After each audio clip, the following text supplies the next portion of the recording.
Vienas atokioje saloje, be maisto, be pagalbos, aplink mane buvo ryklių. Vienas tikslas – sumedžioti pakankamai gyvūnų, kad išlikčiau gyvas. Aš ką tik praradau savo ietį ir šis išlikimo nuotykis prasideda būtent dabar. Vau, broli! Mes ką tik buvome išlaipinti šioje saloje, viduryje niekur. Ir dabar turėsime čia išgyventi. Šiai misijai neturime jokio maisto, turime tik šiek tiek vandens ir neturime kur miegoti. Ir tikslas yra pažiūrėti, ar sugebėsiu sugauti gyvūnų su 3 skirtingais ginklais, kad galėčiau pabėgti iš šios salos. Tik tada galėsiu naudoti šiuo telefonu, kviesti pagalbos ir paprašyti, kad mane išgelbėtų. Ten viršuje turiu tik šiek tiek vandens, kad galėčiau išsilaikyti. Tai visas vanduo, kurį turime. Čia laikome visą savo kamerų įrangą. Vaikinai čia valgo. Čia laikomi visi mūsų ginklai. Turime savo nardymo pelekus ir mažą nešiojamą viryklę. Iš esmės tiek. Dabar noriu jums parodyti ginklą, kurį pasirinkau pirmai dienai. Štai čia, vaikinai, mano povandeninis šautuvas. Tai bus lengviausias šio iššūkio ginklas. Galime tiesiai nuo kranto nuplaukti ir pažiūrėti, ar pavyks ką nors sumedžioti maistui. Dabar tikriausiai vidurdienis, tad turime maždaug 4 ar 5 valandas iki sutemų. Ir tada turėsime sugalvoti, kur po velnių miegosime šioje saloje. Neturiu jokio supratimo, ar ten bus didelių žuvų, omarų, ryklių. Noriu pasižiūrėti, ar galime sugalvoti, kur po velnių miegosime šioje saloje. Ir jei yra kokių nors, spėjų, natūralių struktūrų, kurias galėtume panaudoti, pastatyti pastogę, ar galbūt rasti kokio nors vandens, paliksiu įrangą, pradėsime tyrinėti. Turime savo mačetę. Tai leis mums surinkti kažkokios medienos, o galbūt jei rasime kokių nors gyvūnų prie kranto ar kažką panašaus, galėsime juos pagauti. Žmogau, pažiūrėk į šią salą. Paimkime keletą jų. O, pažiūrėk, tiesiog išsiurbk juos, ten truputį kriauklės. Bet žmogau, tai tikrai skanu. Tas dalykas tikras monstras. Suvaldykime jį. Nežinau, kodėl tas buvo rūgštus. Tas nelabai skanus buvo. Po to, kai suvalgai 500 tokių dalykų, libido šauna į viršų. Ką žuvis iš tikrųjų daro, kai pradeda kilti potvinis, jos užplaukia ant šitų uolų, minta visais šiais jūrinėmis gilėmis. Kai tik potvinis šiek tiek pakils, mums atsiras puikia proga pradėti medžioti ir pažiūrėti, ar galime užskaityti pirmąjį iššūkio ginklą. O taip, aš dabar tiesiog mirtinai šalu. Mums tikrai reikia, kad pasirodytų saulė. Pažadu jums, aš nesisiūsėju, bet jausmas toks geras. Wow. Per daug informacijos. O, čia viršuje yra šiek tiek vaisių, matai šį kaktusą čia. Šį vaisių iš tikrųjų galima valgyti. Pažiūrėk, kaip sultys teka iš jo. O dieve, išorinės dalies nereikėtų valgyti, nes ji turi daug mažų spigliukų, kurie įstringa odoje. Spaudžiame jį, turėtume sugebėti didžiąją dalį vaisiaus įsidėti į burną, negaudami spigliukų. Tai taip skanu. Skonis šiek tiek primena drakono vaisių. Tik jis būtų šiek tiek rūgštesnis. Dabar, vaikinai, tikrai noriu pažiūrėti, ar per artimiausias kelias dienas pavyks gauti gerų jūros gėrybių. Kalba apie didelę žuvis, omarus, kalmarus, niekas nėra saugus. Mažoji apleista sala. Čia tik aš ir jūs. Žiūrime, ar galime patys susimedžioti maisto. Gerai, einam. Jei dabar negalėsiu nieko pagauti su šiuo harpūnu, turėsime bėdų, tai tikrai. Plaukiame tiesiai nuo salos. Neįsivaizduoju, ko čia tikėtis. Einam.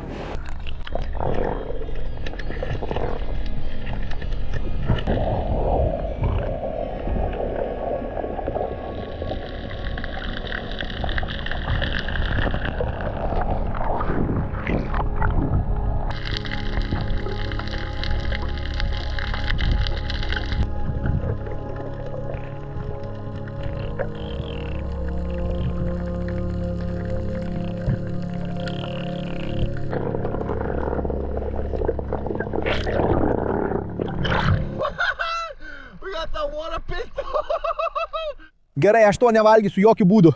Eik tu sau.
Taip, mažutė, pažiūrėk į šio koralinio upėtakio spalvas dabar. Gerai, pradėsime tvarkyti šitą gražuolį. Tai bus mūsų vakarienė. Gerai, paimkime savo koralinį upėtakį. Tai panašu į mačetę, kuri naudojama medžiams kirsti, o ne žuvims filetuoti. Bet mėsa, tiesioginė prasme, vis dar juda. Ir aš tiesiog pradėsiu pjauti. Nuo to kaulo vedu peilį, galite girdėti, kaip jis braukia per kaulą ir toliau pjaunu žemyn. Ir tada tiesiog nupjausiu tiesiai nuo uodegos galo. Tai graži koralinio upėtakio filė. Praktiškai ant šio griaučio neliko jokios mėsos, tad padėsime jį į šalį ir turime savo dvi filė dalis. Ką tik numečiau ją ant smėlio. Dabar. Kiekvienas gyvūnas skiriasi, vaikinai. Žuvies viduryje eina skirtingo dydžio kraujo juosta. Ir ši čia praktiškai neturi jokios kraujo linijos. Ir ta kraujo linija dažniausiai suteikia mėsai metalinį skonį, dėl to daugelis žuvų laikomos nelabai skaniomis. Kai kurie žmonės šią žuvis laiko skaniausiomis vandenyne, todėl nekantrauju paragauti. Turime maisto pirmai dienai, mažutė. Rytoj pereisime prie dar sudėtingesnių ginklų. Mėsą gausime tiesiai vietoje. Aš padėjau odą žemyn, pirmiausia leisiu jai šiek tiek pakepti, tada apversiu. Matai, mėsa po truputį pradeda keisti spalvą. Kaip atrodo? Štai dėl ko mes tai darome, žmogau. Žuvis kepa. Čia viršuje saulėlydžio nuotaika. Atrodo, kad jau beveik paruošta. Pažiūrėk, kokia jos spalva. Matosi, kaip ji tiesiog birėja. Atrodo kaip omaro mėsa. Pažiūrėk čia.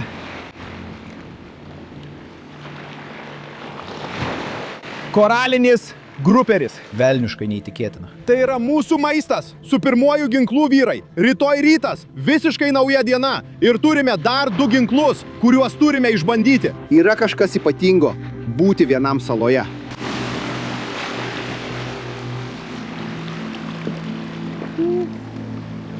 Wow. Tiesiog jaučiu ryšį su Dievu dabar, vyrai. Jūs žinote, kad dėl to mes gyvename. Offshore Tales. Pirmyn! Čia prie kranto turime ryklį. O, čia pat keli dideli rykliai. Matai jį? Pažiūrėk jį, štai čia, štai čia. Tai beprotiška, žmogau. Jie gali užuosti seną žuvies atliekas. Idealiu atveju norėčiau jį pamaitinti ranka, bet nemanau, kad jis ten ateis. Pažiūrėk į jį.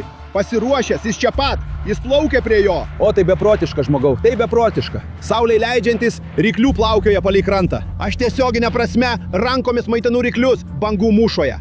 O rytoj ryte nersiu ten ir pats gaudysiu žuvį. Ir su ją parplauksiu į krantą. Tai nėra pats protingiausias dalykas. Čia žemėje leidžiasi saulė. Mums liko tik šiek tiek šviesos. Ruošiuosi artėjančiai nakčiai. O rytoj ryte vėl pradėsime iš naujo. Bičiuli, nauji ginklai, nauji gyvūnai, nauji nuotykiai. Ir tikiuosi, pagaliau pamatysime mėlyną dangų. O, tai taip gerai. Tai apsaugos mane nuo uodų ir šiek tiek sušildys šiąnakt. Neturėjau laiko pasistatyti jokios pastogės ir nemanau, kad man jos tikrai reikia.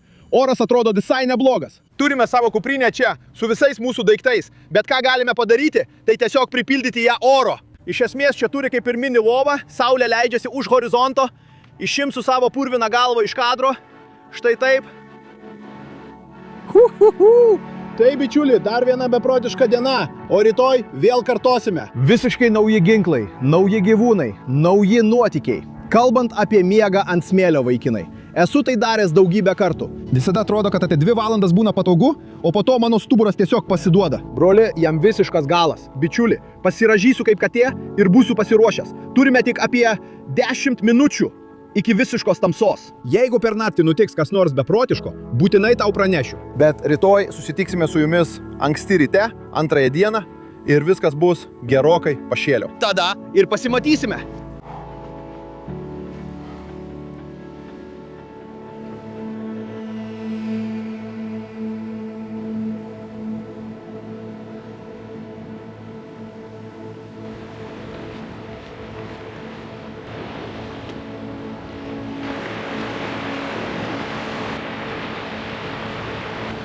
Labas rytas jums, vaikinai.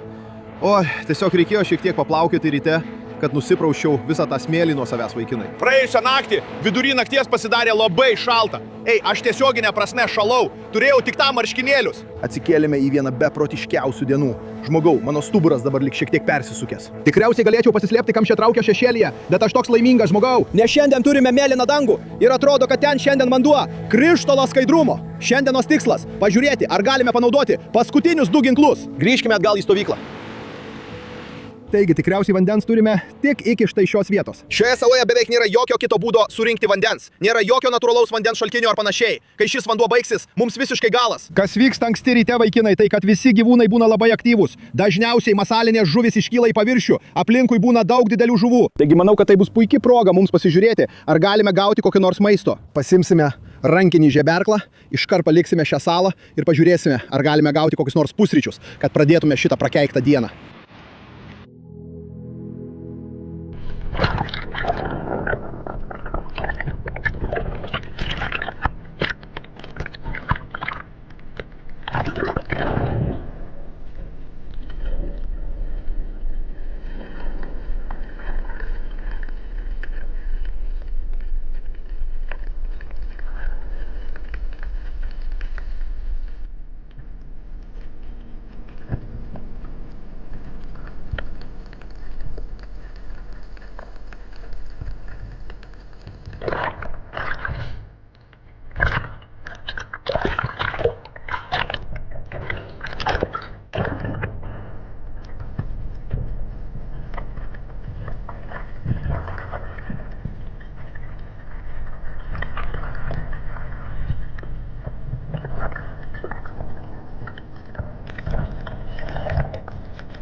Kas per velnias, Ispanija skumbrė, ką tik paėmė žeberklą?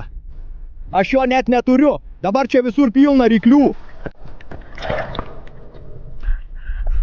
Ryklių vis daugėja, nes pajutau sujudimą, mano oda nuplėšta. Vaikinai, tas daiktas ką tik nuplėkė. Turėjau būti jį pritvirtinęs prie diržo ritės. Nemaniau, kad pamatysiu didelę Ispaniją skumbrę pačiose seklumose. Ką? Negaliu patikėti, kad plaukiu atgal į krantą be jokio ginklo. O džievė. Aš ką tik praradau savo ietį.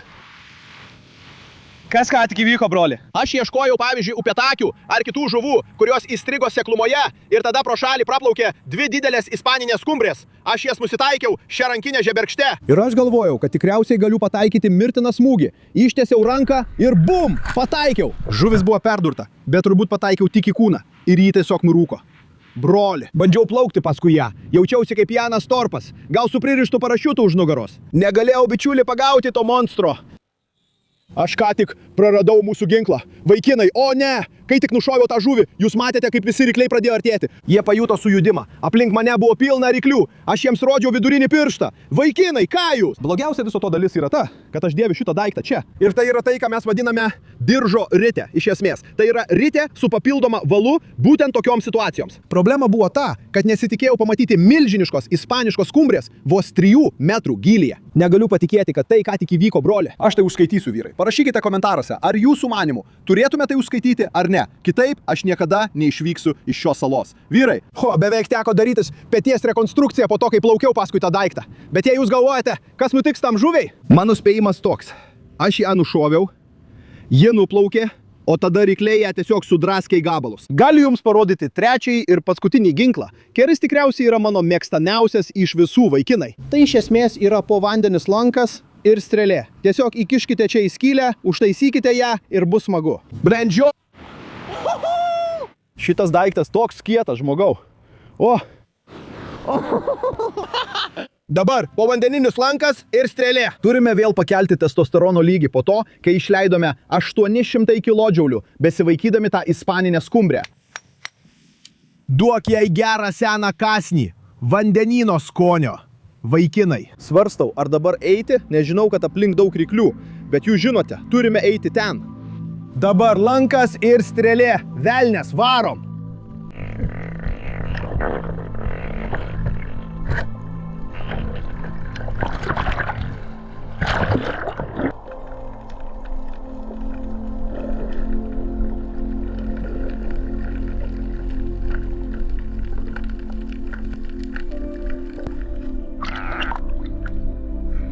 Manau, šis lankas ir strėlė yra sunkesni nei atrodo.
Tai buvo daug sunkiau nei atrodo su tuo lanku ir strėle.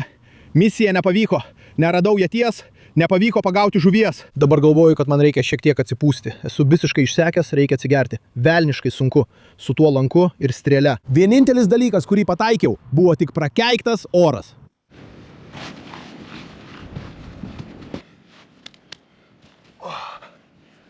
O turbūt dabar jau apie vidurdienį, bet būtų idealu, jei iki saulėlydžio šiandien vyrai turėtume kokią nors maisto, nes mano gertuvėje liko tik tiek vandens ir aš nenoriu čia likti ilgiau, jei nereikia, pažiūrėkit patys. Čia yra negyvas krabas, kurį išplodė bangos. Maža krabo dalelė. Tai nebuvo malonu, bet tai gana gera perspektyva. Taigi galite matyti, kur mes nardėme palei šią pakrantę čia, o štai paplūdimys, kuriame mes plaukiojame. Toliau. Atrodo, kad sąlygos dabar tampa beprotiškos. Vėjas nurimo. Matote, kad potvynis smarkiai pakilo. Ten atrodo visiškai skaidru. Man beveik baigėsi vanduo, liko tik truputį, stengiuosi taupyti kuo daugiau. Vaikinai, tai mūsų paskutinė galimybė užbaigti šį paskutinį etapą su paskutiniu ginklu ir kuo greičiau iš čia ištrūkti. Tikėkimės, kad pavyks sumedžioti kokį nors gyvūną su lanku ir strėlėmis. Gerai, einam tiesiai ten, su lanku ir strėlėmis. Pirmyn!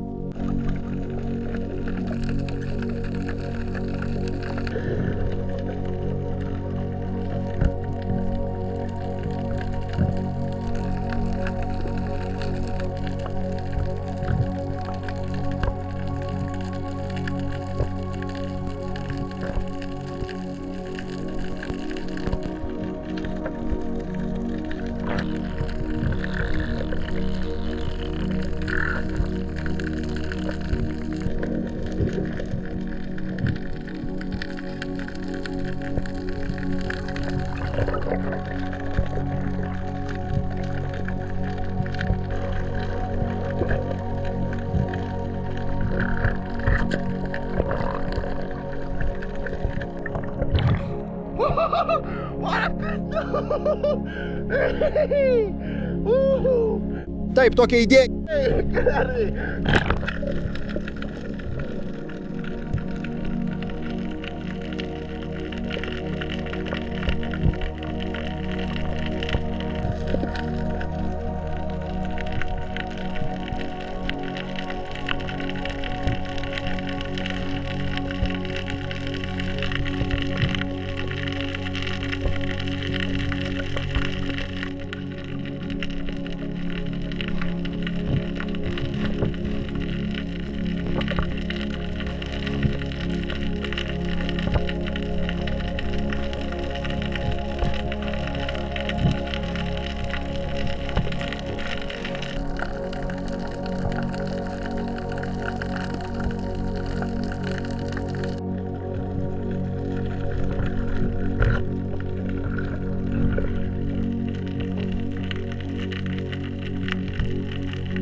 weapon.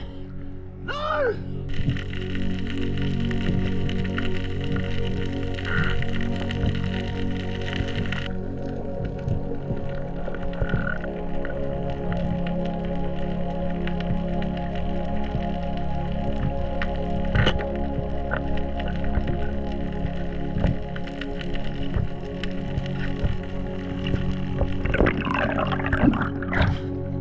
Woo! Yeah, baby.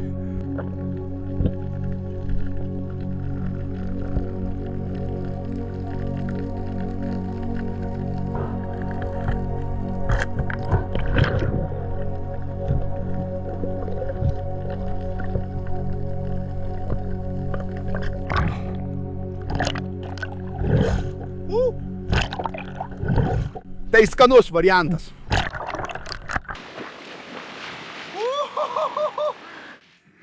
O dieve, tai buvo tiesiog neįtikėtina.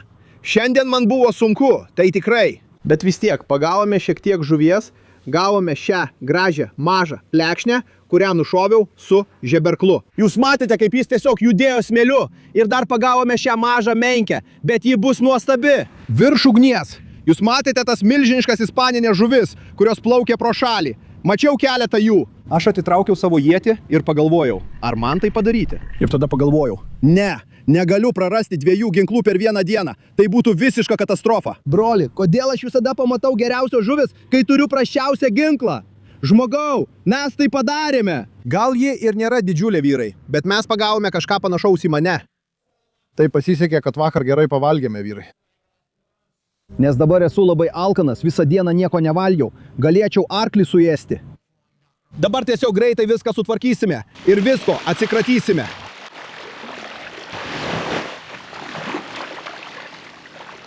Gerai, atsikratėme visų galvų ir vidurių. To mums nereikia. Liko tik kūnas, kuris pilnas mėsos. Ta patį padarysiu ir su plekšne, tik šios plekšnės iš esmės yra kaip lėkštė mėsos. Kai jos jaunos, jos iš tikrųjų turi akis abiejose galvos pusėse, o senstant akis persikelia į vieną galvos pusę. Jos guli smėlyje ir naudoja savo didelę kibiro formos burną tiesiog įsiurbę grobį. Nukirsiu jam galvą, pašalinsiu ją bičiulį. Turėsime 2 žuvis, paruoštas iškart kepti keptuvėje. Leisk man jas iškart uždėti. Paklausyk to čiurškėjimo, mažutė. Taip, šios žuvis gal ir nėra didžiulės, bet tai 100% pergalė. Žuvį jau kepame. Kaip atrodo dabar? Viskas? Ji turbūt jau kepa kokias 15 minučių. Dabar gali matyti, kad spalva tikrai gera. Manau, ji jau paruošta, tiesa? Padėsime ją čia. Manau, pradėkime nuo šios plekšnės. Pažiūrėk, kiek mėsos nuo jos nusilupa. Gerai, paragaukime jos. O, kaip skanu, žmogau. Mes tiesiog galime ištraukti jų skeletą štai taip, atsikratyti jo, o kita pusė vien mėsa. Pabandykime šią menkę, vyrai. Pažiūrėkime, kokia ta menkė. Mėsa atrodo visai gera. Paragaukime jos. Oho, tai tikrai skanu. Manau, plekšnė čia laimi, vyrai. Tikrai šiek tiek geriau nei menkė. Gerai padirbėta, iššūkis įvykdytas. dabar galite mane pasiimti, važiuojam. Saulė leidžiasi už horizonto, o mane jau atvažiavo pasiimti. Mes tai padarėme. Viena sala, 3 skirtingi ginklai. Laikas iš čia išvykti. Nepamirškite paspausti patinka ir prenumeruoti. Ir pasimatysime kitame laukiniame nuotykyje.